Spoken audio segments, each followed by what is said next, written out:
Sentence में किस प्रकार यूज करते हैं, और नेगेटिव सेंटेंस में interrogative sentence, interrogative negative, WH word और WH word negative, interrogative negative sentence. हमने इस टेंस की हेल्पिंग वर्ब आपको मैंने बताई थी। अब आज अपन चर्चा करने वाले हैं usages of simple present tense.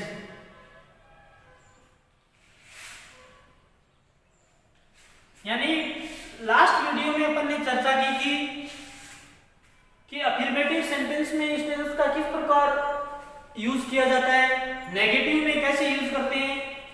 थोड़ा सा मैं रिपीट कर देता हूं कि इस टेंस की हेल्पिंग वर्ब मैंने आपको बताई थी, क्या बताई थी, डू और डज। सिंगुलर सब्जेक्ट के साथ में डज का प्रयोग किया था अपन ने, और प्लूरल सब्जेक्ट के साथ में डू का यूज किया था। अब सिंगुलर सब्जेक्ट कौन कौन से होते हैं, आई, वी, यू, दे, और सॉरी ये प्लूरल होते हैं, इनके साथ में डू का यूज किया था। और singular subject he, she, it, name, इनके साथ में अपन ने डज का प्रयोग किया था। और डू और डज के साथ में हमेशा V1 का प्रयोग होता है। किसका प्रयोग होता है, V1 का यूज होता है। जब क्रिया में ऐसे एस लग जाता है तब डू और डज हटा देते हैं अपन, और जब ऐसे एस हटता है तब डू और डज का प्रयोग अपन करते हैं। और प्लूरल सब्जेक्ट के साथ में अकेली V1 का भी प्रयोग किया जाता है।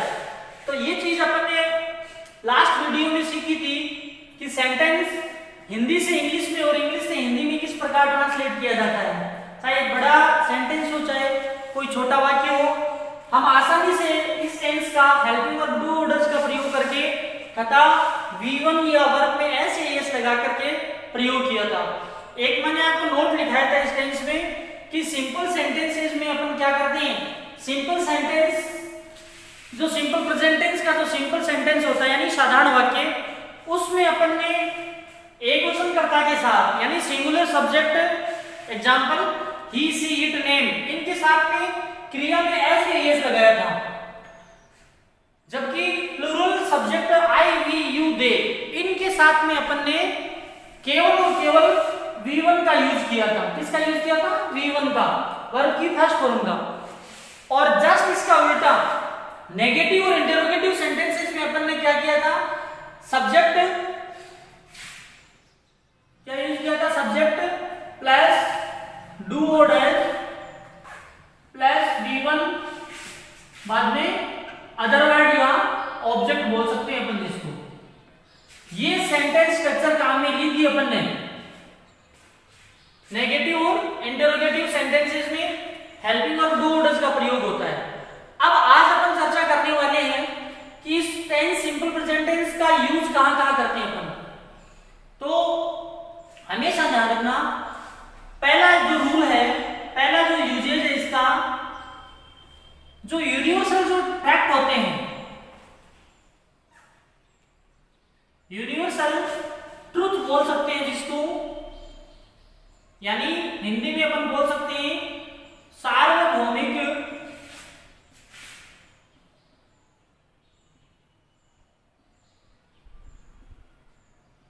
सार्वभौमिक सत्य को एक्सप्रेस करने के लिए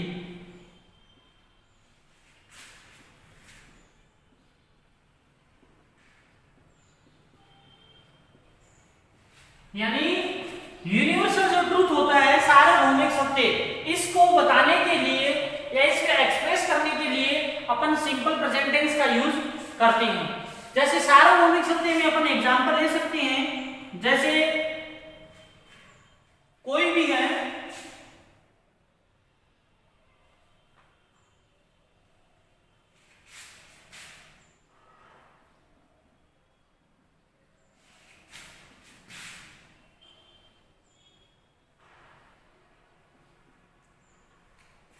जैसे ये सेंटेंस है, कई बार ऐसे वाक्य एग्जाम में पूछ भी लिए जाते हैं, पूछे भी गए हैं बोर्ड एग्जाम में, the sun rise in the east.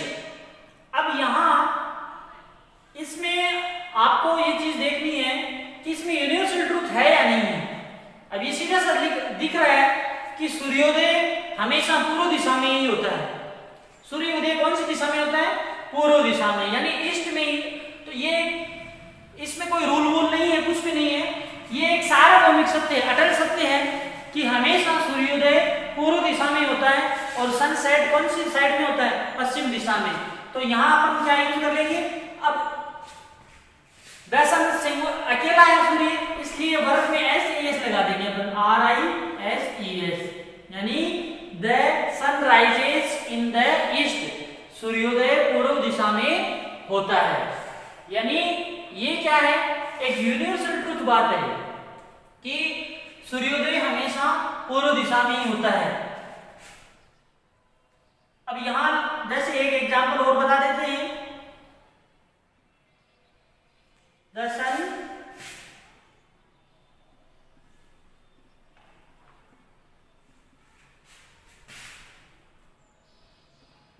Waste, सूर्यास्त कौन सी दिशा में होता है? पूर्व दिशा में। तो सेट्स कर देंगे इसमें, क्योंकि ये सूर्य सिंगुलर है, इसके साथ में अपने को एकवचन कर्ता के साथ में क्रिया में सिंपल सेंटेंसेस में अपन वर्ब में एस या एस का प्रयोग करते हैं। दूसरा इसका रूल है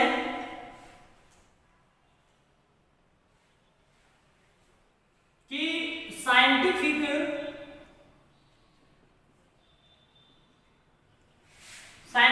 फैक्ट, यानी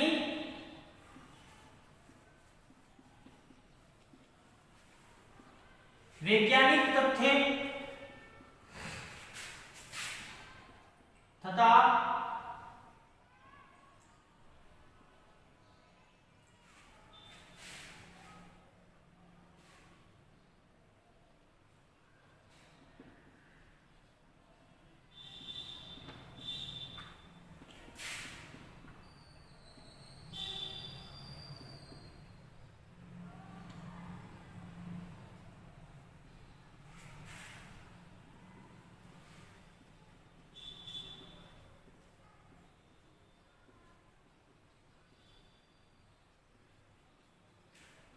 बताने के लिए, यानी वैज्ञानिक जो तथ्य होता है और गणितीय जो तथ्य होता है, इनको एक्सप्रेस करने के लिए अपन सिंपल प्रेजेंट टेंस का यूज करते हैं। अब एग्जांपल देखते हैं अपन, जैसे टू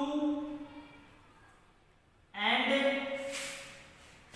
टू, यहां ब्लैंक दे दिया और यहां मैक कर दिया मैंने 4। ये वैज्ञानिक तथ्य नहीं है, ये मैथमेटिकल फैक्ट है कि 2 and 2 make 4, 2 और 2 कितने होते हैं? 4 होते हैं। तो एक गणितीय तथ्य को बताने के लिए अपन इस टेंस का यूज करते हैं, तो इसमें V1 का यूज होगा, 2 and 2 make 4, 2 and 2 make 4।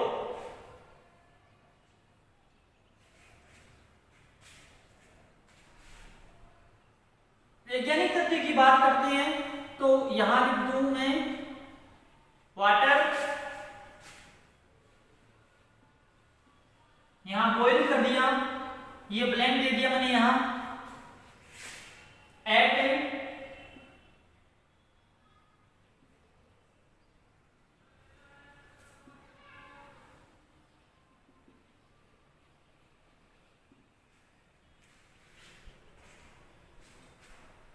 ये क्या हो गया? साइंटिफिक फैक्ट है, water boil at 100 degree centigrade. पानी कितने डिग्री पे गर्म होता है? 100 डिग्री पे। तो यहां बॉइल्स कर देंगे अपन, क्योंकि वाटर क्या है? सिंगुलर है। वाटर क्या है? सिंगुलर है। इसके साथ में अपन ये बॉइल जो वर्ब है इसमें एस या एस लगाएंगे, तो हो गया water boils at 100 degree centigrade. Okay, अब जैसे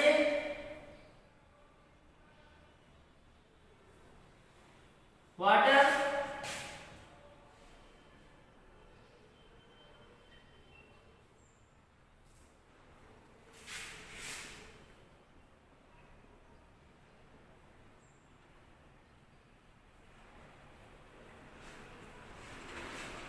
कई बार ये तीनों ही एग्जाम्पल बहुत इंपॉर्टेंट है, एग्जाम में पूछे भी गए हैं। अब water freeze at 0 degree centigrade, पानी जमता कब है 0 डिग्री सेंटीग्रेड में, तो यहाँ फ्रीजेज हो जाएगा, FREEZES, freezes, water freezes at 0 degree centigrade, यानी पानी गर्म 100 डिग्री सेंटीग्रेड पे होता है और जमता कब है 0 डिग्री सेंटीग्रेड पे, पानी बर्फ में बदल जाता है। ये साइंटिफिक फैक्ट और मैथमेटिकल फैक्ट के रूप में अपन ने चर्चा की, एक यूनिवर्सल ट्रूथ के बारे में बताया, एक जो प्रोवर्ब होती है ना उसके साथ में अपन इस टेंस का यूज करते हैं।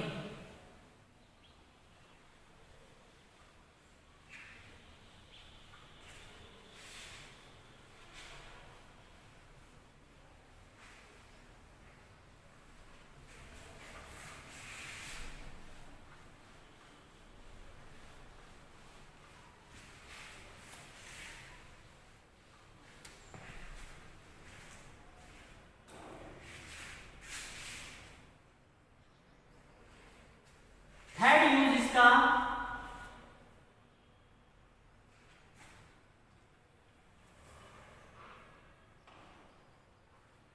हैबिचुअल एक्ट, यानी आदतन क्रियाएं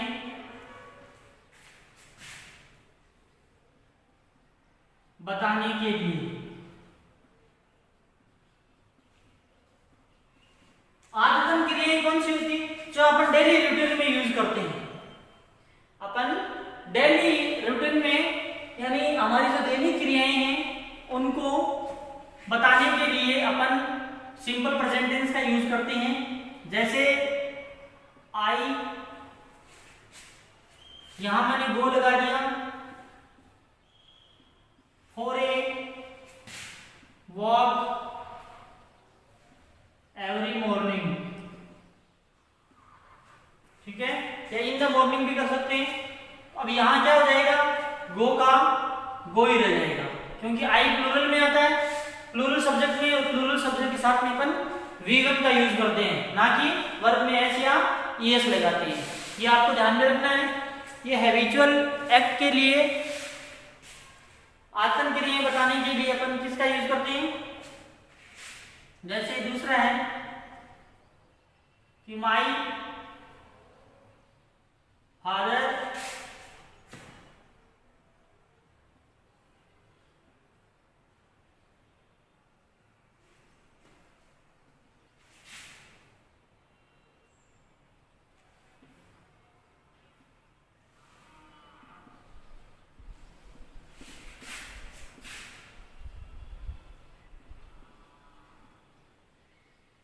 इन द मॉर्निंग।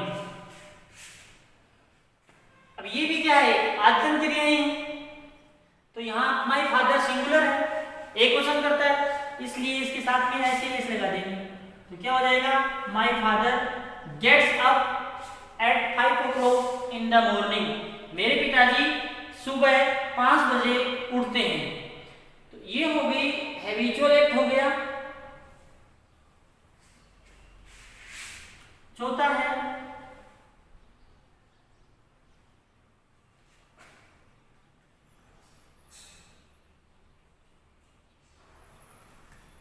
प्रोवर्ब,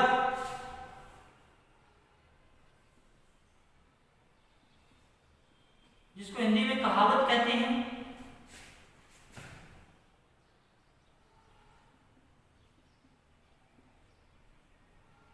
ये यूजेज ही आपके एग्जाम में पूछे जाते हैं बताने के लिए।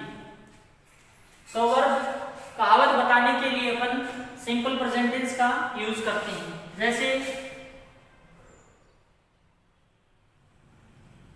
Honesty is the best policy. दूसरा है मैन इज मॉर्टल, कि मनुष्य क्या है, नश्वर। तो इन चीजों को शो करने के लिए अपन या फॉरवर्ड को बताने के लिए अपन सिंपल प्रेजेंट टेंस का यूज करते हैं। अब एक यूज हो रहा गया, लास्ट यूज इस टेंस का, उसकी अपन चर्चा कर रहे हैं कि भविष्य में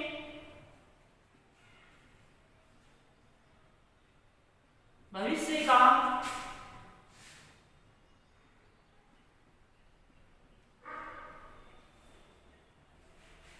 नियोजित कार्यक्रम बताने के लिए, जो फ्यूचर का जो फिक्स जो कार्यक्रम होता है, फिक्स प्रोग्राम होता है, उसको बताने के लिए अपन सिंपल प्रेजेंट टेंस का यूज करते हैं। जैसे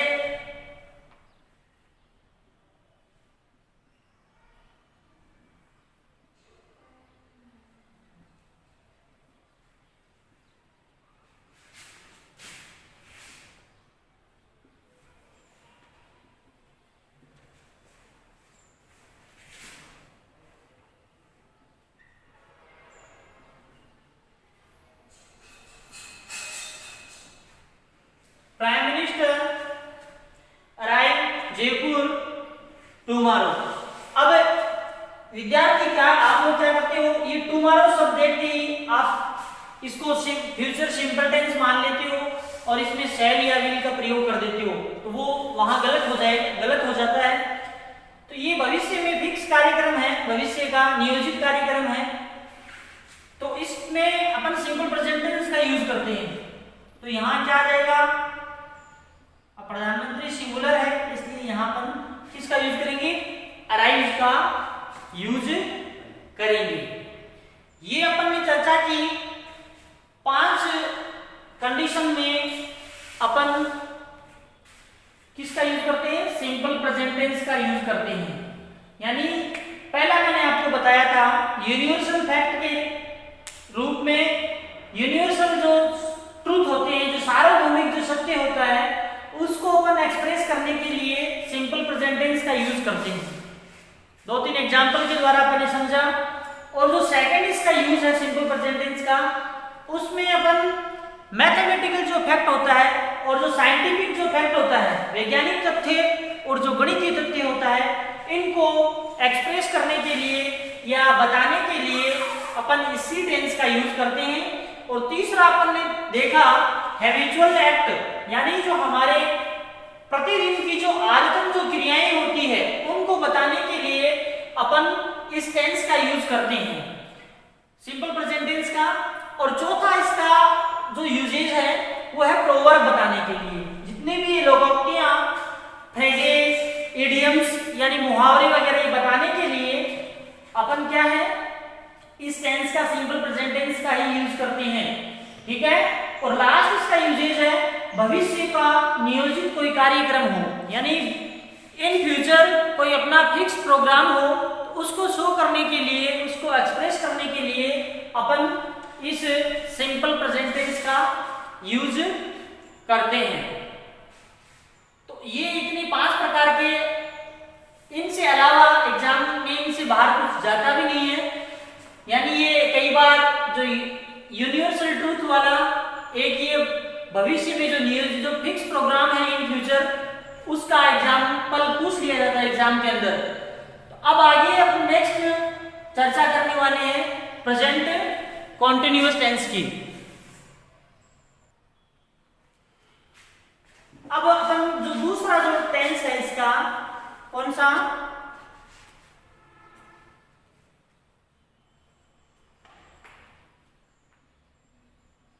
प्रेजेंट कंटिन्यूअस, इसको प्रेजेंट प्रोग्रेसिव टेंस भी कहा जाता है। यानी कॉन्टिन्यूअस का मीनिंग क्या होता है, कॉन्टिन्यूअस का मीनिंग होता है जारी रहना। कोई भी काम एक निश्चित समय में शुरू होता है प्रेजेंट में भी चल रहा है वो काम, यानी कंटिन्यूटी बनी हुई है। तो इस टेंस को अपन कॉन्टिन्यूअस टेंस के नाम से जानते हैं। अब इसकी पहचान बता देता हूं मैं आपको, पहले तो हिंदी में देख लो।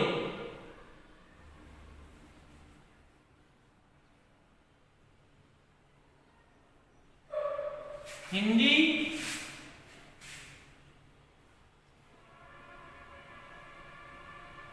वाक्यों के अंत में क्रिया के साथ, हिंदी वाक्यों के अंत में क्रिया के साथ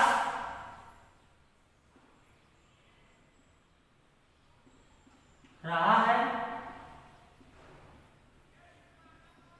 रही है, रहे हैं, रहा हूं, ये शब्द हिंदी के वाक्य में आते हैं। जैसे मैं मेरे भाई के साथ क्रिकेट खेल रहा हूं, मैं अपने दोस्तों के साथ वहां घूमने जा रहा हूं। तो ये शब्द ये हिंदी में पहचान काम आती है, रहा है, रही है, रहे है। इंग्लिश में जो एडवर्ब ऑफ टाइम होता है इस टेंस का, वो क्या होता है देखो,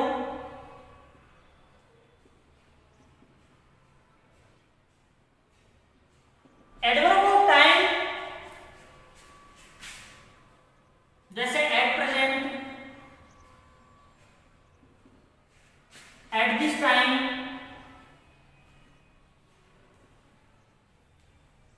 एट दिस मोमेंट,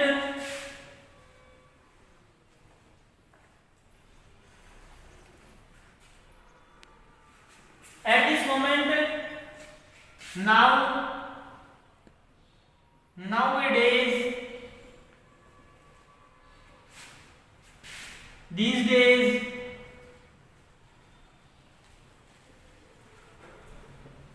ये इतने वर्ड इसके एडवर्ब ऑफ टाइम में माने जाते हैं।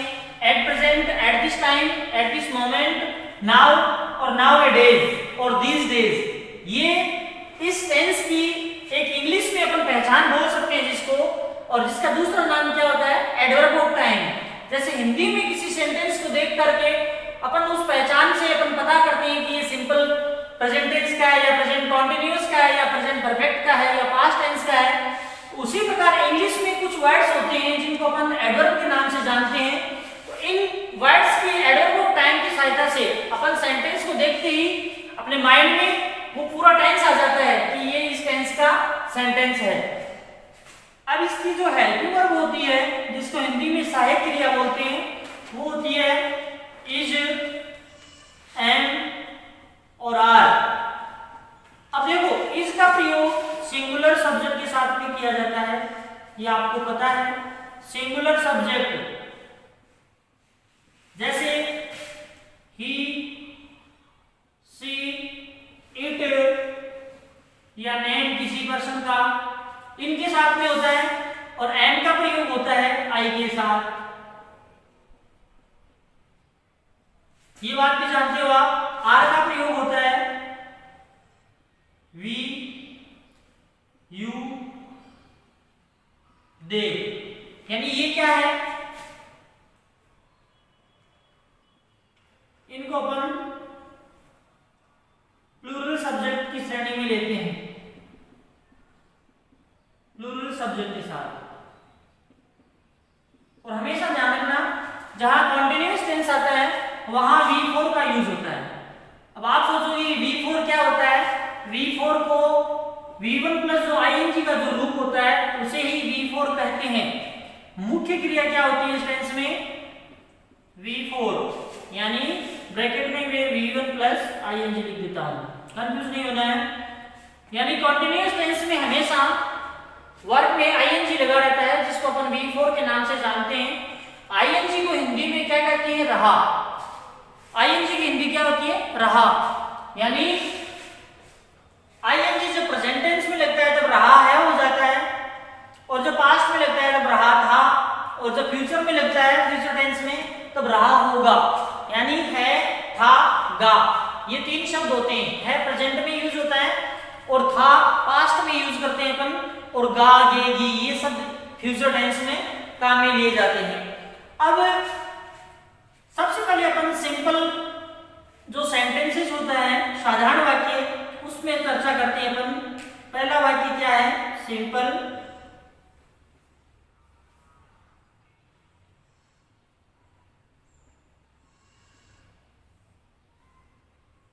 सिंपल सेंटेंस, यानी जिसको हिंदी में क्या बोल सकते हैं अपन? साधारण वाक्य कहते हैं। इसमें स्ट्रक्चर क्या रहेगी अपनी? सबसे पहले सब्जेक्ट आ जाएगा, उसके बाद में हेल्पिंग वर्ब आ जाएगी, उसके बाद में V4 आ जाएगा, उसके बाद में ऑब्जेक्ट आ जाता है।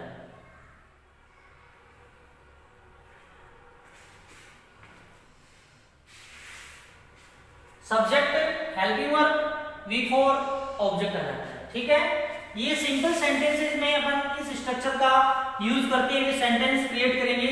जैसे एग्जांपल के तौर पर मैं अपन बात करते हैं कि जैसे आपने कहा कि वी, यहां ब्लैंक दे दिया मैंने, आपने यहां लिख दिया टैग,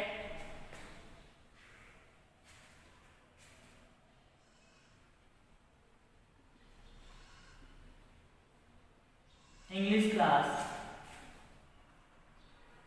एट दिस टाइम।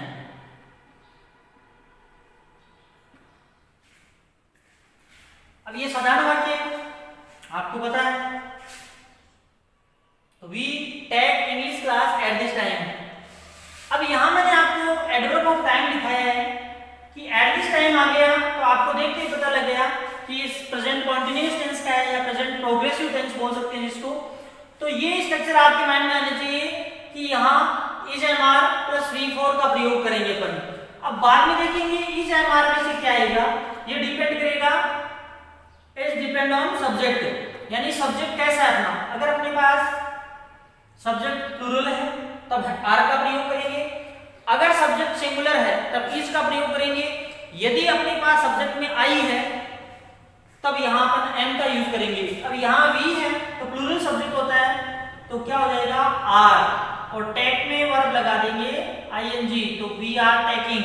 हमेशा ध्यान रखना, स्टूडेंट गलती करते हैं, बहुत ज्यादा मिस्टेक्स करते हैं कि जैसे टेक है, लाइव है, अब इनमें जब आईएनजी जोड़ोगे आप लोग तो हमेशा ध्यान देना, जब टेक में जोड़ते हैं तब तो टेकिंग होता है, ठीक है, और लाइव में जोड़ते हैं तो लिविंग हो जाएगा।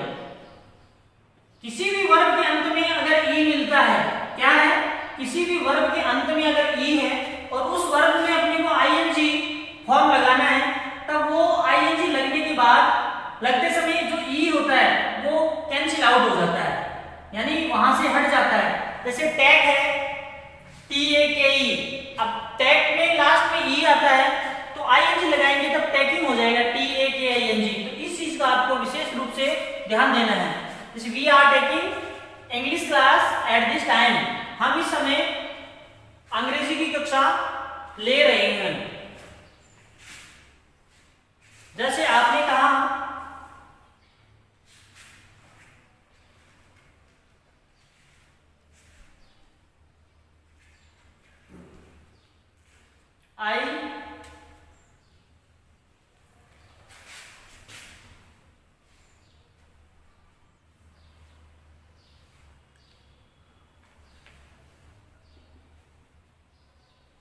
discuss